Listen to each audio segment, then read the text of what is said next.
जय श्री कृष्ण। वैशाख मास की शुरुआत हो चुकी है। यह महीना भगवान विष्णु का प्रिय महीना भी है। हिंदू पंचांग का वैशाख दूसरा माह है, जिसकी शुरुआत 13 अप्रैल से हो चुकी है। धार्मिक मान्यताओं के अनुसार वैशाख मास में स्नान, दान व दान पुण्य करने का विशेष महत्व है। साथ ही इस मास में पितरों के लिए किए गए तर्पण, पिंड दान, पितरों के नाम से दान पुण्य करने से पितृ दोष दूर होता है और पितरों का आशीर्वाद भी प्राप्त होता है। न माधव समो मासो न कृतेन युगम समम न च वेदव समम शास्त्रम न तीर्थम गंगया समम। अर्थात माधव मास यानी कि वैशाख मास के समान कोई दूसरा मास नहीं, सतयुग के समान कोई युग नहीं, वेदों के समान कोई शास्त्र नहीं और गंगा जी के समान कोई तीर्थ नहीं है। इस महीने में हर दिन ओम माधवाय नमः इस मंत्र का सुबह शाम तुलसी की माला से कम 108 बार जाप अवश्य करें।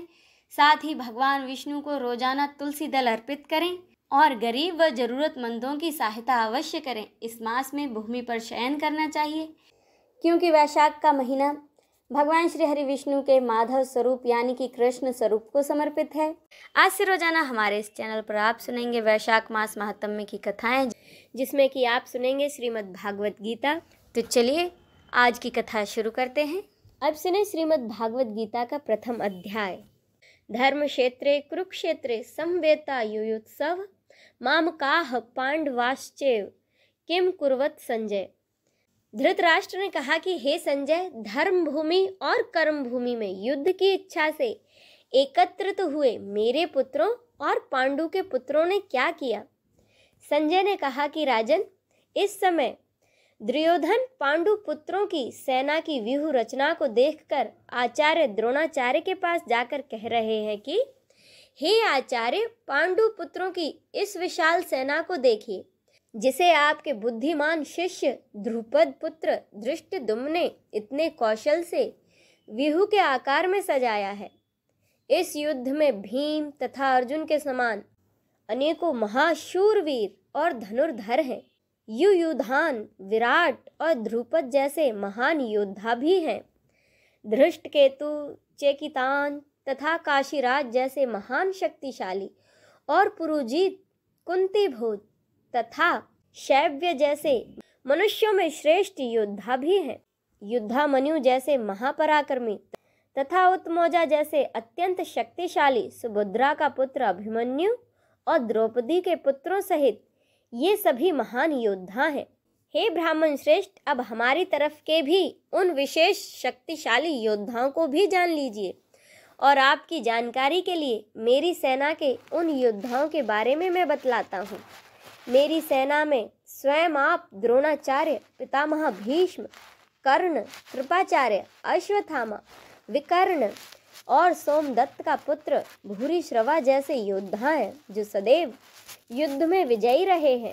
इस प्रकार भीष्म पितामह द्वारा अच्छी प्रकार से संरक्षित हमारी सेना की शक्ति असीमित है, किंतु भीम द्वारा अच्छी प्रकार से संरक्षित होकर भी पांडवों की सेना की शक्ति सीमित है।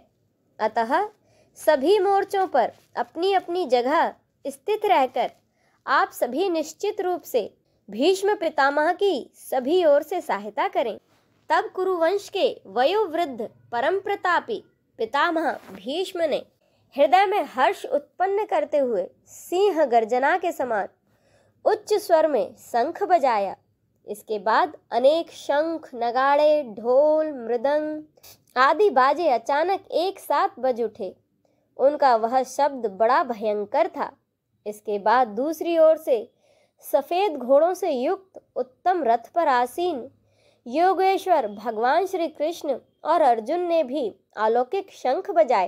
हृदय के सर्वस्व ज्ञाता श्री कृष्ण ने पांचजन्य नामक, अर्जुन ने देवदत्त नामक और भयानक कर्म वाले भीमसेन ने पौंड्र नामक महाशंख बजाया। हे राजन, कुंती पुत्र राजा युधिष्ठिर ने अनंत विजय नामक और नकुल तथा सहदेव ने सुघोष और मणि पुष्पक नामक शंख बजाए। श्रेष्ठ धनुष वाले काशीराज और महारथी शिखंडी एवं धृष्टद्युम्न तथा राजा विराट और कभी न हारने वाला सात्विकी राजा ध्रुपद एवं द्रौपदी के पांचों पुत्र और बड़ी भुजाओं वाले सुभद्रा पुत्र अभिमन्यु आदि सभी ने अलग अलग शंख बजाए।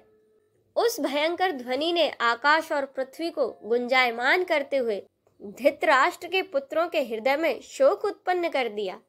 हे राजन, इसके बाद हनुमान से अंकित पताका लगे रथ पर आसीन पांडु पुत्र अर्जुन ने धनुष उठाकर तीर चलाने की तैयारी के समय धृतराष्ट्र के पुत्रों को देखकर हृदय के सर्वस्व ज्ञाता श्री कृष्ण से प्रार्थना करते हुए कहा कि हे अच्युत, कृपा करके मेरे रथ को दोनों सेनाओं के बीच में खड़ा करें, जिससे मैं युद्ध भूमि में उपस्थित युद्ध की इच्छा रखने वालों को देख सकूं कि इस युद्ध में मुझे किन किन योद्धाओं के साथ युद्ध करना है। मैं उनको भी देख सकूं जो यह राजा लोग यहाँ पर धृतराष्ट्र के दुर्बुद्धि पुत्र दुर्योधन के हित की इच्छा से युद्ध करने के लिए एकत्रित हुए हैं।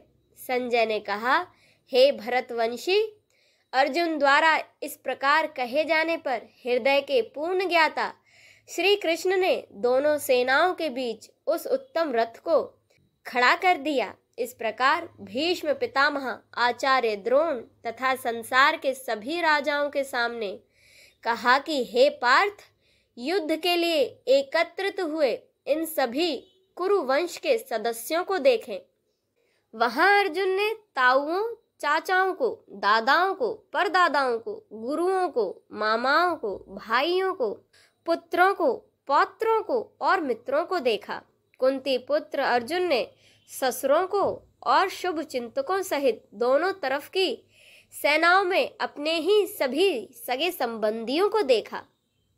तब करुणा से अभिभूत होकर शोक करते हुए अर्जुन ने कहा, हे कृष्ण, युद्ध की इच्छा वाले इन सभी मित्रों तथा संबंधियों को उपस्थित देखकर मेरे शरीर के सभी अंग कांप रहे हैं और मुख सूखा जा रहा है और मेरे शरीर में कंपन से रोमांच उत्पन्न हो रहा है। मेरे हाथ से गांडीव धनुष छूट रहा है और त्वचा भी जल रही है। मेरा मन भ्रमित सा हो रहा है, इसीलिए मैं खड़ा भी नहीं हो पा रहा हूँ।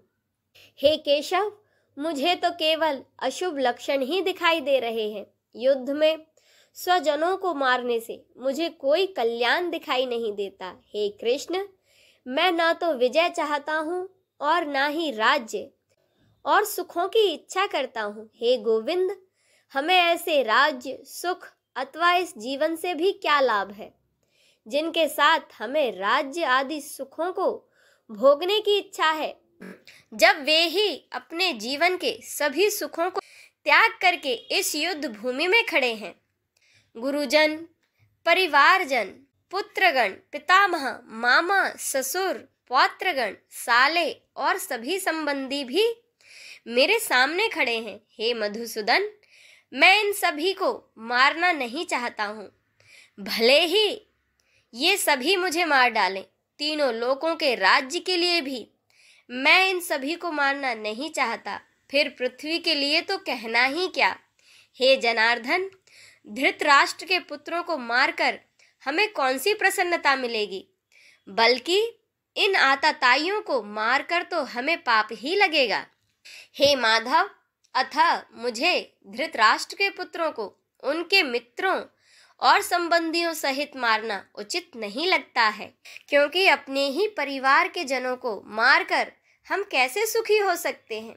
यद्यपि लोभ के कारण इन भ्रमित चित्त वालों को कुल के नाश से उत्पन्न होने वाले दोष दिखाई नहीं देते हैं और मित्रों से विरोध करने में कोई पाप दिखाई नहीं देता। हे जनार्दन, हम लोग तो कुल के नाश से उत्पन्न दोष को समझने वाले हैं, क्यों ना हमें इस पाप से बचने के लिए विचार करना चाहिए।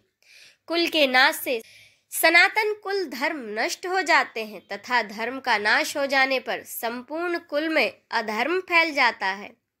हे कृष्ण, अधर्म अधिक बढ़ जाने से कुल की स्त्रियां दूषित हो जाती हैं।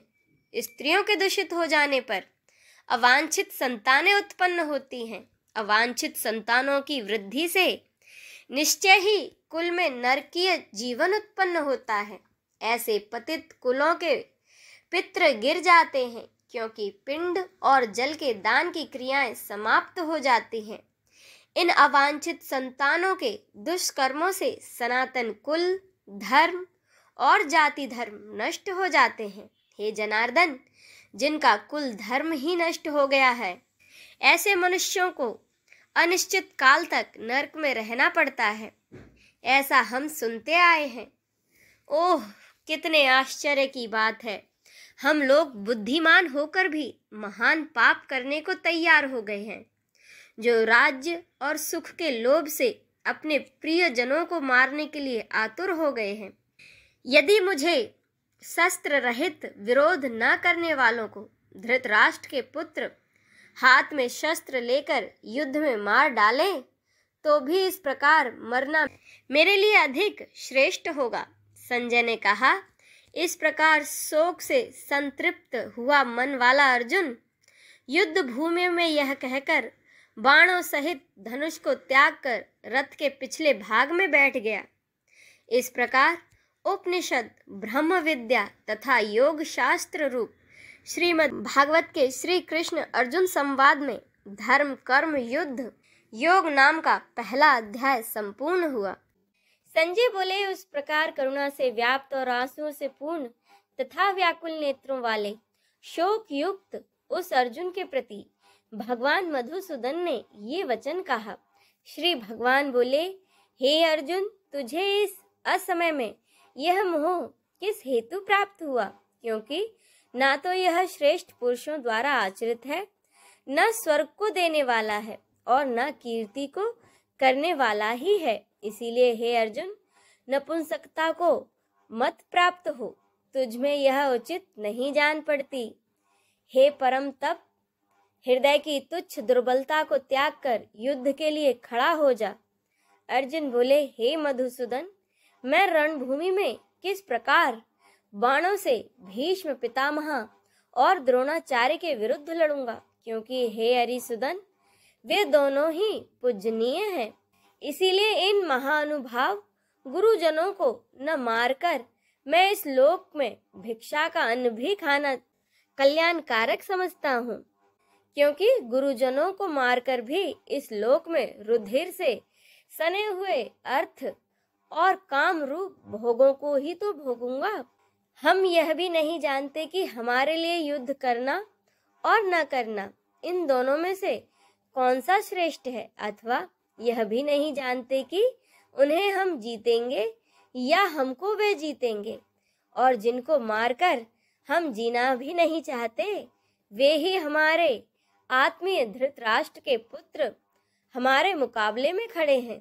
इसीलिए कायरता रूप दोष से उपहत हुए स्वभाव वाला तथा धर्म के विषय में मोहित चित्त हुआ मैं आपसे पूछता हूँ कि जो साधन निश्चित कल्याणकारक हो वह मेरे लिए कहिए, क्योंकि मैं आपका शिष्य हूँ।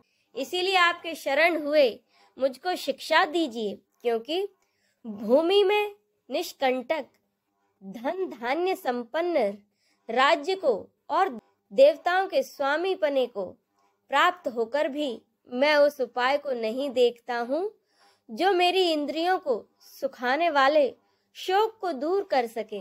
संजय बोले, हे राजन, निद्रा को जीतने वाले अर्जुन अंतर्यामी श्री कृष्ण महाराज के प्रति इस प्रकार कहकर फिर श्री गोविंद भगवान से युद्ध नहीं करूंगा यह स्पष्ट कहकर चुप हो गए। हे भरतवंशी धृतराष्ट्र, अंतर्यामी श्री कृष्ण महाराज ने दोनों सेनाओं के बीच में शोक करते हुए उस अर्जुन को हंसते हुए यह वचन बोले। श्री भगवान बोले, हे अर्जुन, तू न शोक करने योग्य मनुष्यों के लिए शोक करता है और पंडितों के जैसे वचनों को कहता है, परंतु जिनके प्राण चले गए हैं उनके लिए और जिनके प्राण नहीं गए हैं उनके लिए भी पंडित जन शोक नहीं करते। न तो ऐसा ही है कि मैं किसी काल में नहीं था, तू नहीं था, अथवा ये राजा लोग नहीं थे, और न ऐसा ही है कि इससे आगे हम सब नहीं रहेंगे। जैसे जीवात्मा इस देह में बालकपन, जवानी और वृद्धावस्था होती है, वैसे ही अन्य शरीर की प्राप्ति होती है। उस विषय में धीर पुरुष मोहित नहीं होता।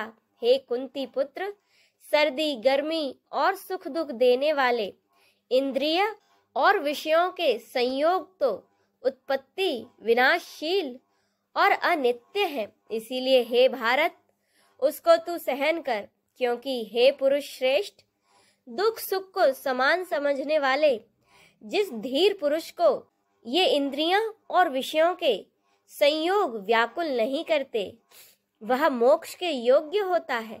असत वस्तु की सत्ता नहीं है और सत का अभाव नहीं है।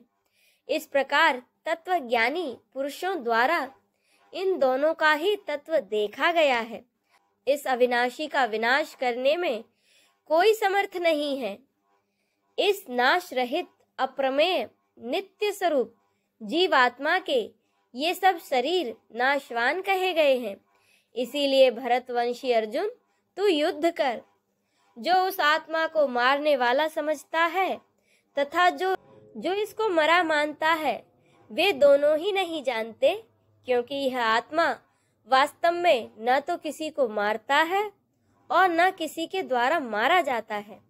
यह आत्मा किसी काल में भी न तो जन्मता है और न मरता है, तथा न यह उत्पन्न होकर फिर होने वाला ही है, क्योंकि आत्मा अजन्मा, नित्य, सनातन और पुरातन है।